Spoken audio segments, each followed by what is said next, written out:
Okay guys, week 17, cycle 1. This week is Michelangelo. This video is for Sanders, Manning, Kratzer, and Osteich. So Apprentice 2 all the way to Masters. This is a painting of Michelangelo. What I found interesting, kind of as I did some studying in this, that he didn't really see himself as a painter. He saw himself more as a sculptor, which you can see like just in his details. He's like, very talented. In my opinion, he's talented at both forms. We will be attending the Sistine Chapel ceiling today, one of his most famous masterpieces. Each student will be given their own Sistine Chapel to attend. And really, we're going to be focused on the themes of these 9 panels. So we have separation of light, which have to do with Genesis, themes in Genesis. So separation of light from darkness. We have the creation of the sun, moon, and planets. Separation of land and water. The creation of Adam, the creation of Eve, the fall and expulsion from the garden, the sacrifice of Noah, the great flood, and the drunkenness of Noah. We're only focusing on 5 themes. I kind of blended some together, but I'll get into that later. Something I found really interesting is that when the Pope commissioned him, he really didn't want to do this, but it was not really heard of to refuse a request from the Pope. This spans 12,000 square feet, and it took him 4 years to complete. And then I thought this was really cool.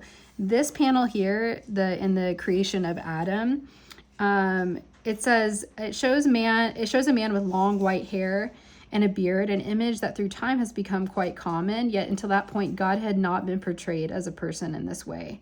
And in this, it shows God surrounded by angels, which seem to be in the shape of like the human brain, which may be a demonstration of God giving humans intelligence. So I thought that was really, really cool. And let's go ahead and jump into the activity for the materials. Each student will be given some watercolor paper. They will have some oil pastels, paintbrushes, water, and their own watercolor palette. For this class, I thought it would be kind of cool for them to work together. Since they're the older classes, I thought it could be cool if we kind of went around and each table had to pick a theme and then work together to make sure that they weren't all drawing the same depiction. The goal is that all of their art will be displayed on a long piece of paper and almost pieced together like a puzzle of their own Sistine Chapel ceiling. So since there's 3 to 4 tables, I picked 5 categories, and we'll go around and let them pick, and then they'll work together to kind of be inspired by these drawings. So this is some samples of, something they could do for the creation of Adam and Eve and the fall. These are some samples of the separation of land and water. So they can just kind of take a look at these and be inspired. This is some examples of creation of the sun, moon, planets. So there's this, there's the moon phases, and then separation of light from darkness. I know this kind of seems redundant. It's hard. I mean, they could also, come up with their own ways to do this, but I thought some of these were really clever. And even though they depict the sun and the moon, they're kind of representative of light and dark. And then these are some inspiration for things that they could paint for the Great Flood. So let's say we chose, let's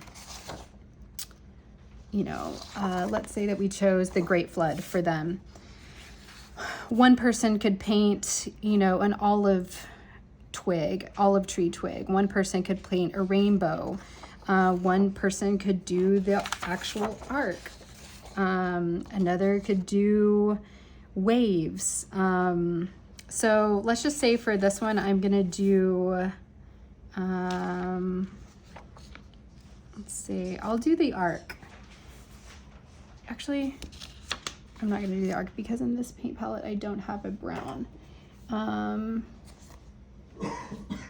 Okay, let's say I'll do land and water. So in this case, they could do, you know, some people could do, you know, fish or flowers. Some people could do, you know, the planet Earth. Some could just do, you know, land and water, anything. But I'm gonna do this one. I think I'm most inspired by that one because there's just both elements. So over here, I'm gonna come in and I'm gonna use my oil to create the land. And let's see here, I'm gonna have the water coming through the center of it. And I like that they have never really worked with oil pastels before, and I feel like, you know, since they've done a lot of like drawing with their, you know, pencils and then outlining to show definition, I thought this would be kind of cool. Let me just grab a brown.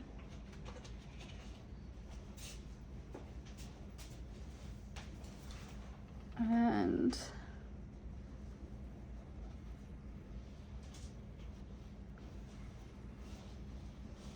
all right, so after I have that going,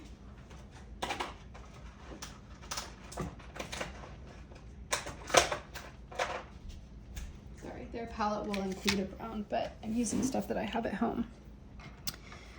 So we're just gonna come in and do the land. So the idea is that they kind of get together, work together, collaborate, and come up with, you know, visual representations of each of their themes, and not have them all drawing rainbows or have them all drawing suns. It's like, how can we take our theme, draw 4 different images that work together, so that we can, you know, our table clearly communicates this theme in 4 separate images. And I think that they're old enough to do that. And I really do like the way the oil and watercolors blend together. I might even add some of this like teal. And this kind of incorporates like their color mixing. I like that it's like kind of freehand and creative, and they're just taking inspiration. They're not, you know, copying something. And then we'll do the land over here. And then the super cool thing is that at the end, they could go back through and add, you know, more details with their,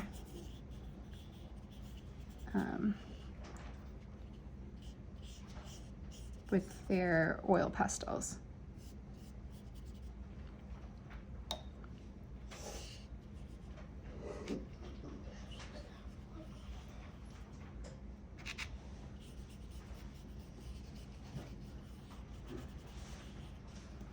So something like that, I might go through and paint, you know, maybe the sky is kind of gray and gloomy.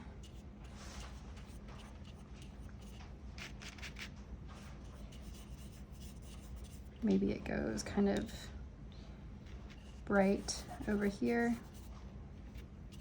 Maybe it's dusk. Just blending yellow and orange to make my scene. So something like that, pretty easy. And yeah, let me know if you guys have any questions or feedback. Thanks, guys.